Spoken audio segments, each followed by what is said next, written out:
The Pearl Acoustics Sibelius is a unique design and a speaker that is daring to be different because it is a traditional sized floor standing speaker, but one that uses only a single driver. And despite the obvious technical advantages of a single driver speaker, such as there not needing to be any crossover and that fact that it's a single point source design, we don't see that type of speaker very often, and if you are an audiophile who's maybe been around the block a few times, you might have an idea why, and you also might have a preconceived idea about how a single driver speaker will sound and its limitations. But speaker driver technology is always and continues to improve. So is the Sibelius going to break the mold, and is one speaker driver in a speaker all we need?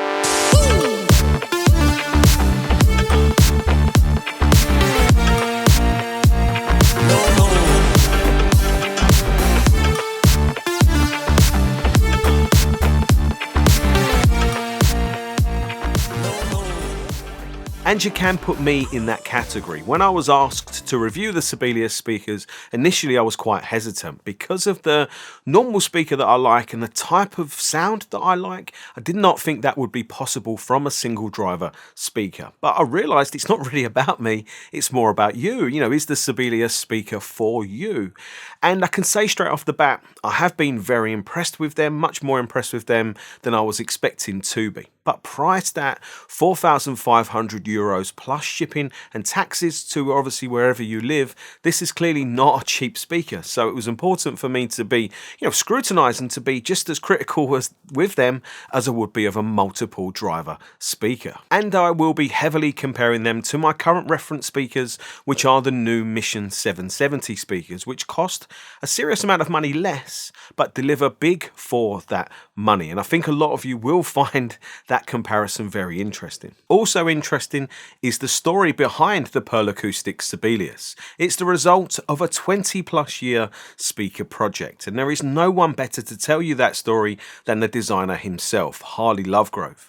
And Pearl Acoustics have their own YouTube channel with Harley telling you all about the speaker's story and more. So there is really no need for me to repeat any of that. But what I will tell you about is a long conversation that I had with Harley about the speakers, and I asked him some really quite simple but deep, important questions, with the main one being why? Why a single driver speaker? And he gave me a great answer. He said that if you can get all you need out of one driver, why would you add more? And I thought that was a really great answer, actually. But he explained it a little bit more in detail. He basically said that a microphone, and I have one here, this small thing here, this microphone's capsule, which is, if I take this apart, you can see there, this tiny little capsule is capable of recording sound from about 20 kilohertz to about 20 hertz, so the full audible range.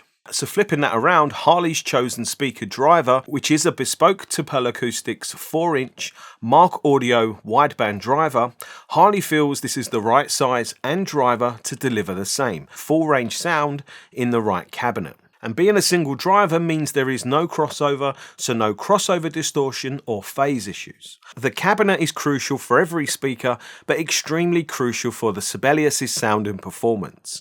And for starters, it's made from real wood, French oak to be precise, so each cabinet will have its own visual unique wood character, and pairs have to be matched as closely as possible. And Harley told me it's really quite a difficult, challenging process to build speaker cabinets from real wood because the wood wants to take its own shape. And he's told me that there's an 8-week drying time for every individual cabinet, which is really very extreme when you think about it. And the wood that's being used, the French oak, is really very thick. So the design of the cabinet is intended to be inert so that it doesn't add any sound of its own to the speaker or to the music, which is really quite interesting because I think some other very famous speakers are known for using the cabinet to maybe add themselves to the sound of the music or add themselves to the sound of the speaker, which is possibly a route to go to make a speaker sound larger or maybe more bloomed sounding. So it's an interesting choice that, Pearl Acoustics and Harley have gone for a cabinet that doesn't add itself to the sound. And what I also found very surprising is just how much I like the look of the speakers in my room. Looking at some pictures and other videos, I didn't think I would like them visually, but in the flesh, they look really nice and their slender shape is very appealing and certainly has the waff. And this pair's finish is called Natural, and there are several different colour finishes to choose from. And this driver is the SG model or silver, and you can choose between the SG or CG, which is a copper finish driver. And both of them are identical for performance, and I just really like the fact that you can, customize the speaker to suit your preferences and obviously suit your room decor and more. One downside to the design of the cabinet is the flat bottom, which means on my short pile carpet, the speaker was not stable at all and would definitely not be child or even dog proof. And that is the problem the dedicated Sibelius stands are designed to solve. The stands are quite heavy and quite understated in design. And you can level them using the spikes, and then the Sibelius literally just stands on them, and their stability is improved no end, but the speakers are not fixed to the stands. And I was told the stands raise the speaker off the ground to allow for air from the port to flow underneath them, which is supposed to improve their bass. And I think the stands would be an essential in a lot of use cases. So my advice is budget for the stands at the same time as the purchase, and priced at €350 plus shipping and taxes. These are not cheap stands. Another thing I think to consider is the positioning of the speaker cable terminals. They are high up the rear of the speaker, which only really matters if you have very short speaker cables that wouldn't reach and might need replacing, because this could add extra cost on top. I think likely the main reason the terminals are placed so high is probably due to what we can't see happening on the inside of the speaker, and that is the quarter wave V horn. And I asked for some images of the quarter wave V horn just to get some idea of what it actually is and how it works and what is going on inside the speaker. And I was told that it's a Pearl Acoustics, protected design. So they couldn't give me any images, which is absolutely fine. But using a little bit of initiative about other horn systems and maybe port systems in speakers, I'm sure it's just a clever way of using the back wave pressure from the speaker driver to, increase or improve the bass extension from the speaker, maybe improve the SPL and the efficiency of the bass from the speaker. And I was told the quarter wave V horn obviously works in a way that keeps the bass in phase with the mid-range and treble and other forward-firing sounds from the speaker. And it's obviously the clever part of the speaker's design for achieving deeper bass from a very small driver that only has a limited movement range. And all we see is the vent-type port at the bottom of the front of the speakers, which made me think initially that they were a transmission line design, but by all accounts, that is a very different design for a speaker.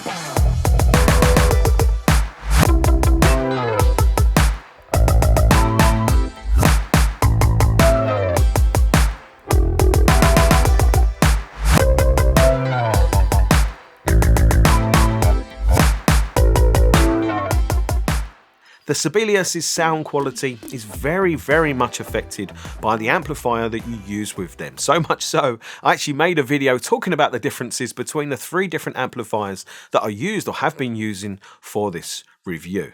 I ended up using the Leema Acoustics Tucana 2 Anniversary integrated amplifier the most because I preferred the synergy. And it's a high power, high current, Class AB solid state integrated amplifier. What I hadn't done at the time is taken any in-room measurements of the speakers, and once I did, it made what I had been hearing make a lot more sense. But let's start with some of the big pros and then maybe some of the shortcomings of the Sibelius's sound. They are quite a tall speaker and the driver seemed to be set quite high. And I don't know if that is the reason, but I really enjoyed the height of the soundstage they delivered. It's not something I often think about, but it is something that I noticed here.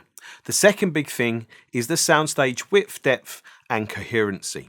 The musical images and elements within the soundstage had very nice layering with a nice amount of space between them, and transients were presented always cleanly, but definitely on the softer, smoother, and more graceful side of what I would class as neutral. and I noticed this mostly for vocals. In fact, the speakers in the main sound very smooth and graceful, which I think is why I preferred a more upfront, lively sounding amplifier with them. I also think in order to achieve this type of excellent soundstage, the speakers need to be transparent, so it seems the very inert, thick French oak walled cabinets are doing their job well of not adding themselves or adding the cabinet sound to the music that might blur or thicken the sound some. I found the treble to be slightly forward, but because its delivery is so smooth, you don't really hear it as forward. Instead, treble details just pop more from the background. So small details in music are resolved very clearly, and when you combine that with the speed of the single driver, fast percussive Spanish guitar, like from Rodrigo and Gabriela, can sound wonderfully insightful for the intricacies of the string playing. I also noticed in some electronic music, such as Faithless to All Blessed, the high frequencies or the treble information in some of that song was kind of floating around my head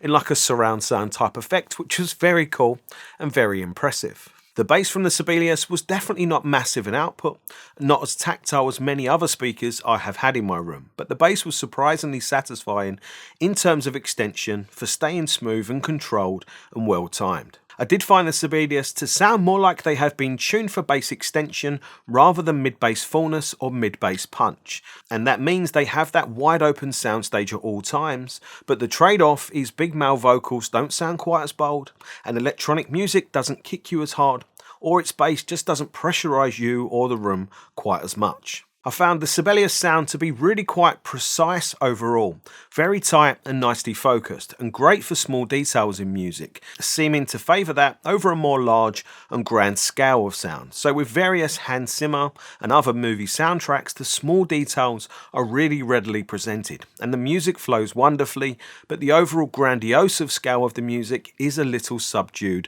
and less epic. And I appreciate I am starting to get into personal preferences here for how I like music to be presented from speakers in this room. And obviously the room is something definitely to take into account. My listening room is not big. It's not a big listening room, but it is a very heavily acoustically treated listening room, which means you can listen to music very loud in here without suffering any strain or without suffering any listening fatigue. So I generally do listen louder, really quite loud actually at times. And that is definitely something important to consider here, I think, with the Sibelius speakers, because I definitely noticed that I was more conscious of the volume that I was playing them at more than other speakers that I've had in here for review before. But I need to be careful mentioning this because, yes, I was listening to them very loud and I did not hear one bad or bum note from the fact that I might be overdriving the speaker driver in the Sibelius speakers, not once actually, which is really important to point out. But because there is a stated,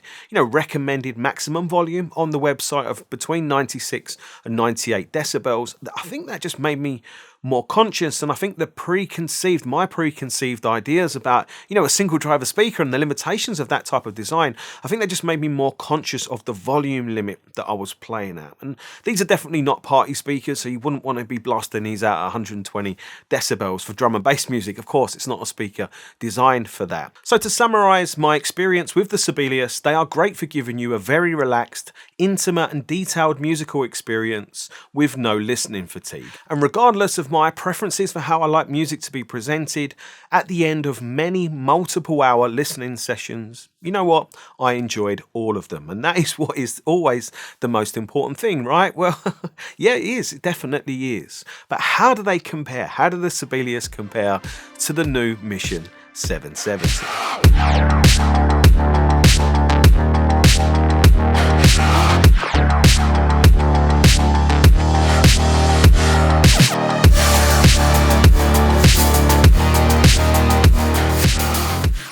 Well, let's start by taking a look at how both speakers measured in my room, because there is a lot that we can take away from the differences. Firstly, the Sibelius, you can clearly see they are delivering almost a full range sound in my room, from bass down into the 30s with room gain, up to around 16 kilohertz before any serious roll-off. And we have to admit, that's pretty damn impressive for a single 4-inch driver. Now, comparing to the Mission 770, because of room acoustics, there are bass and other similarities, but you can see the Mission have much more output at the very low end, and also more output in the 100-ish hertz region, and more output in the bass overall. But the Sibelius is close, and just as well behaved in a lot of regards. And remember, we're comparing a 4-inch wideband driver here to an 8-inch mid-bass driver. But this does not tell us the full story, of course. The upper mid-range and treble region comparison is where I think things are a little more interesting, because you can see the tweeter in the Mission is more well behaved for frequency compared to the single driver in the Sibelius. But you won't hear the peaks in the response like you see them in the graphs, but it does explain why treble details pop more. Both speakers roll off the lower treble in the upper vocal region, I think for a smoother sound and a more emphasised depth to the soundstage, but the Sibelius do this more extreme, and I'm sure that is an indicator of the very smooth sound they deliver and the sound that is always quite set back compared to the Mission that sound quite forward by comparison, but not forward really compared to other speakers. And graphs plotted like this, which are normalised averages of multiple points measured in the room, obviously don't show you everything, but they just give you a good general indication of a speaker's behaviour and character. And both speakers have some distinct character, but I would say the Sibelius has a strong character, especially in the vocal and treble region, and this is likely why amplifier choice is really very important with them. But of course, that is all just squiggly lines and technical jargon. What are the main sonic differences between these two speakers? Well, I started the comparison using the Leema Acoustics Tucana 2 Anniversary amplifier. The first thing I noticed is the Mission sounded larger, more energetic, or with more energy to their musical delivery. And there was more mid-bass presence from the Mission, which I preferred, but a less smooth transition through the bass range, which I didn't prefer. The mid-range from the Mission sounded more disjointed from the bass and treble compared to the very cohesive sound from the Sibelius, which I obviously again didn't prefer. And the Missions were definitely more forward, more immediate sounding, but there was also just a little bit of grit to the sound, which of course again I didn't prefer. And I would describe the listening experience with the Mission as being very up close and personal with the music, whereas with the Sibelius, it's always like you're looking at the music happening in front of you. And using a music example again, back to Spanish percussive guitar of Rodrigo Gabriela. I've probably crucified that name, but I'm sure you know who I'm referring to there. And listening to some of his music through the Sibelius, it reminded me, or sounded to me, more like I was listening to how a microphone would record that sound. Very tight and very focused and very detail-centric performance or detail-centric version of the music. Whereas with the Mission 770, I do feel like I was hearing more of the bigger energy, the bigger scale, and the bigger impact of the music. So anything was more energy, more lively,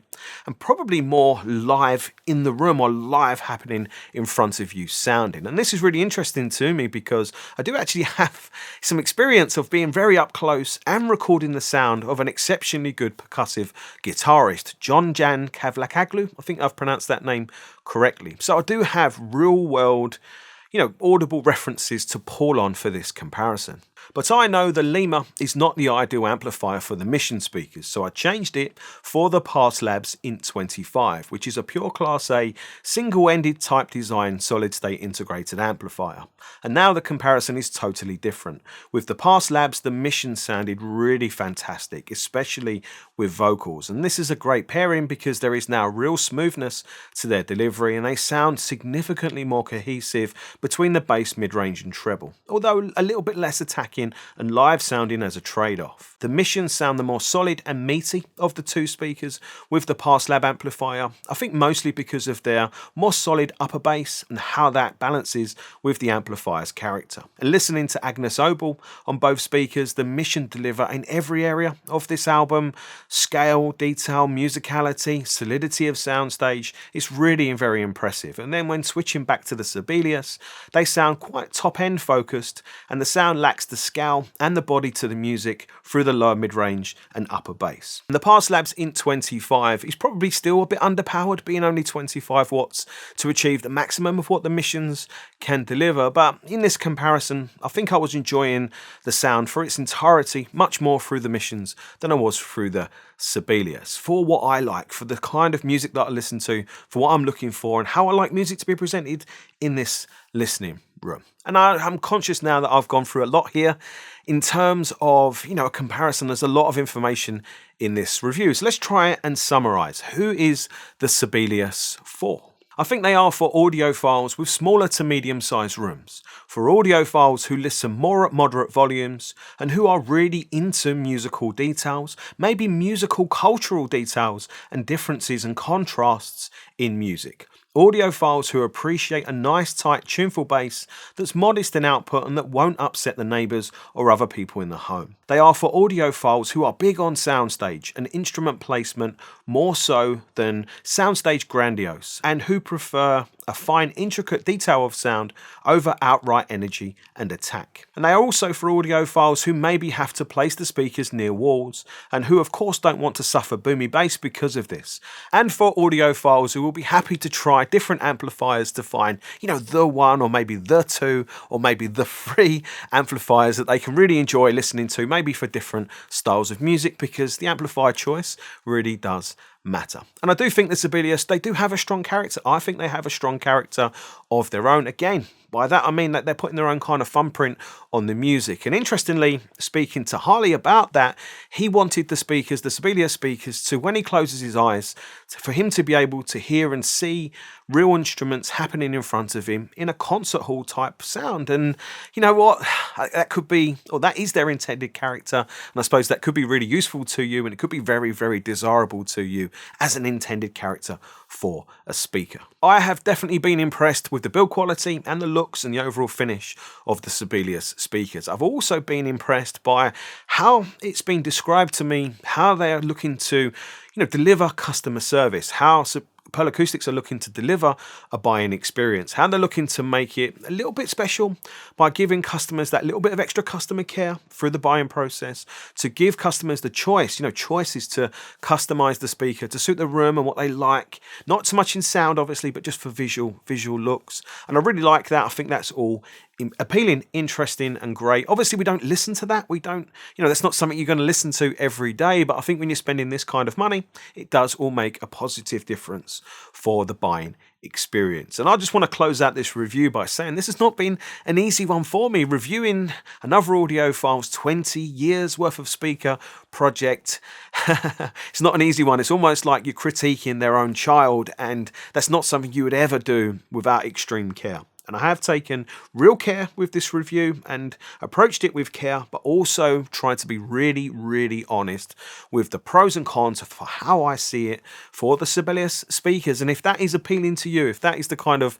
hi-fi audio review that you're interested in and like, well then maybe consider subscribing to the channel to see lots more like that. I want to thank you for watching this very long video, hopefully all the way to the end. Thanks very much for watching. Hit the thumbs up button if you enjoyed it, and I'll see you soon. Take care. Bye.